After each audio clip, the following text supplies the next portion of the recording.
Golput sama dengan tidak peduli akan masa depan bangsa. Saya selama ini belum pernah mendukung calon legislatif manapun karena banyak ketimpangan kebijakan di DPR. Itu alasan saya ingin memperjuangkan Mayor Jenderal Purna Agus Jusmi untuk duduk di DPR RI. Wilayah pemilihan suara Kabupaten Pemalang, Kabupaten dan Kota Pekalongan, dan Kabupaten Batang. Dapil 10 Jawa Tengah. Siapa presidennya? Insya Allah Ganjar. Kami Laskar NKRI, lahir dan besar di negeri ini. Jangan kau coba mengusir kami, gelora kami tak tertanding. Saudara-saudaraku, saya kasih tahu lagi ya. Barbie Effect memang amazing karena berhasil menjungkir balikkan suasana hati yang muram menjadi terang kembali. Kehidupannya memang hanya fiksi, tapi banyak orang terbuai dalam dunianya. Salah satunya desainer Malibu Barbie Dream House, Jonathan Adler.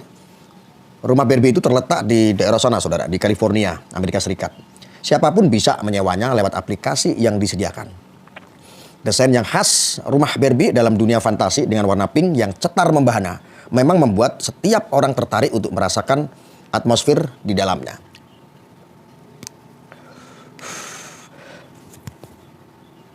Sejak dirilis ya tanggal 19 Juli kemarin, Barbie berhasil loh memenuhi ruangan publik, termasuk Menteri mencuri atensi, Menteri Keuangan Republik Indonesia, Sri Mulyani, yang pernah bermukim di negara Paman Sam. Dalam postingan laporan keuangan di akun Instagramnya itu saya lihat. Sri Mulyani meninggalkan aksen pink, putih dan biru yang mendominasi dunia Barbie, saudara. Dengan template ceria, Sri Mulyani memperlihatkan kekuatan kondisi keuangan negara kita yang mengalami surplus sebesar 152,3 triliun. Itu dengan pendapatan negara sebesar 5,4%. Wah, di semester 1 tahun loh, 2023 itu. Tentu itu adalah kabar yang menggembirakan. Di saat dunia sedang mengalami isu global yang mengancam perekonomian setiap negara, ya. Dan kabar baik nyatanya tidak hanya dibawa oleh bendahara negara saja, melainkan juga Menteri Perdagangan, siapa itu? Pak Zulkifli Hasan. Dia menguraikan neraca dagang juga mengalami surplus.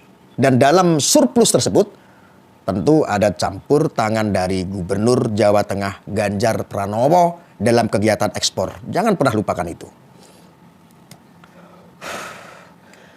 Lebih tepatnya pada komoditas tekstil berupa ekspor benang, saudara, dalam jumlah besar ke India dan Brazil. Bukan hanya berdampak bagi daerah yang dikomandoinya, namun efeknya berbuah manis bagi neraca perdagangan nasional. Tidak hanya sekali ini, UMKM yang dikembangkan Ganjar itu bisa sampai ke kancah internasional loh. Tapi sudah berkali-kali salah satunya lewat program Lapak Ganjar yang terus diekspos olehnya setiap weekend. Ya, semua orang tahu. Tapi bagi yang biasa mengikuti Lapak Ganjar ya. Aku mau tambahin. Sebentar. Ada juga yang datang dari kolaborasi dengan Wali Kota Solo, yaitu Gibran Rakabuming Raka, tentang ekspor hasil karya anak bangsa ke Perancis. Jadi wajar jika Jateng mempunyai peran besar dalam surplus neraca perdagangan yang berefek besar pada pendapatan negara. Gubernur 2 periode itu memang menjadi satu pemimpin yang banyak menginspirasi jajarannya. Semua karena manajemen kepemimpinan yang menguar pada dirinya. Tidak dalam satu sektor, tapi juga secara menyeluruh. Ya. Melingkupi semua sektor yang menjadi bagian yang beliau ayominya. Bukan hanya dalam sektor UMKM loh yang dapat menambah pemasukan untuk negara. Ada efektivitas yang dimainkan untuk mengatasi masalah utama di daerahnya, saudara. Yakni tentang kemiskinan ya, semua orang tahu. Lalu kalau seandainya ada orang ngaku, orang Jawa Tengah bilang bahwa provinsi termiskin, aku rasa hanya haters yang menggaungkan data palsu itu. Dulu mungkin iya, tapi selama Ganjar memimpin angka kemiskinan di Jateng makin menyusut, saudara. Tidak mungkin kalau solusinya hanya seperti yang biasa dipakai pemimpin pada umumnya. Ada yang beda, sampai banyak yang heran tentang penurunan kemiskinan ekstrim di Jawa Tengah. Ya, saya orang Jawa Tengah loh, tahu. Dia menceritakan ke publik bagaimana langkahnya menggandeng berbagai instansi untuk mengulangi masalah kemiskinan.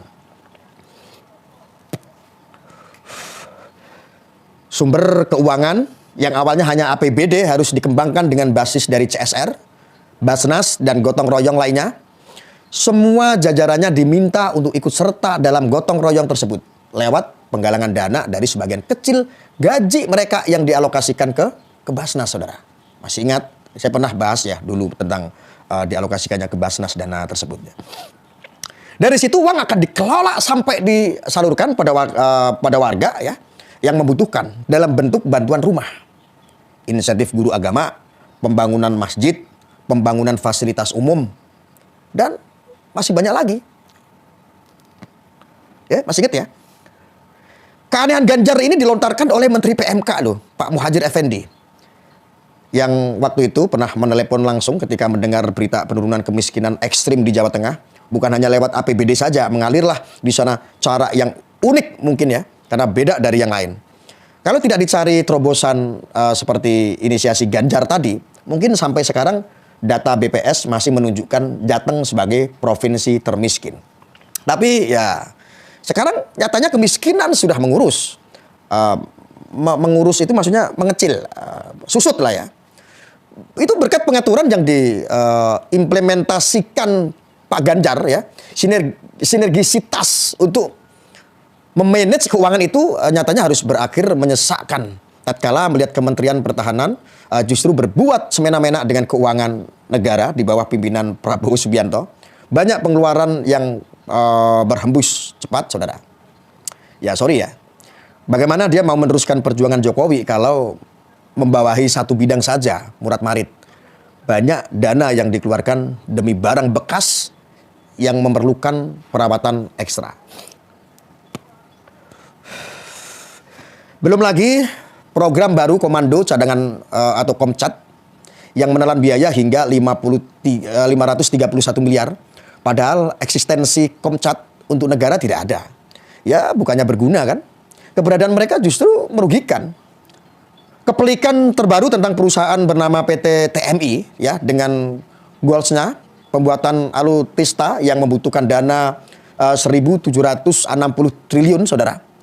Tentu saat data itu bocor ke Kemhan, mencoba menangkis sekuat baja. Ditangkis, cetat, jangan sampai viral lah ya. Tapi saya tahu. Tapi apa daya ya kalau bangkai semakin tercium lewat politisi Korni Rahakundini yang membongkar kebusukan mereka dalam bekerja.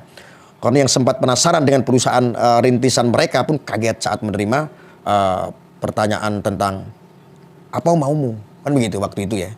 Tentu hal itu dilemparkan untuk menyembunyikan ganjalan yang tertangkap di indera Korni. Korni itu seorang wanita yang biasa, dia dari kemiliteran ya, politik militer paham sekali dia. Apalagi saat tahu penggede di perusahaan itu adalah kroco-kroconya Pak Prabowo ya di Gerindra. Jelas sudah semua tidak beres, tapi apalah kekuatan kita ini kalau menuntut ketransparansian pekerjaan mereka. Karena hanya dengan argumentasi rahasia saja sudah menggugurkan kewajiban mereka untuk memperlihatkan pertanggungjawabannya. Sangat miris. Tak heran bukan kalau aku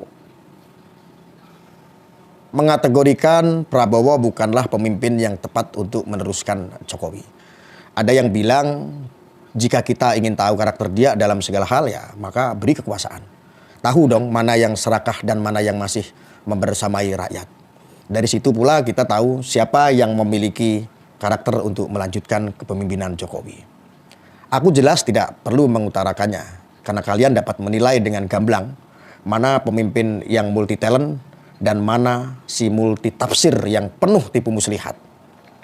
Kalau sudah tahu mana yang multi talent pun akan semakin mudah menorehkan warna bagi negara ini. Ya, seperti Jonathan Adler tadi ya yang saya ceritakan di awal yang nyentrik dan out of the box dalam setiap karyanya sampai berhasil mencuri perhatian banyak orang. Tetapi yang lain yang mendukung tidak perlu baper, ini hanya menurut saya ya. Salam. Kami laskar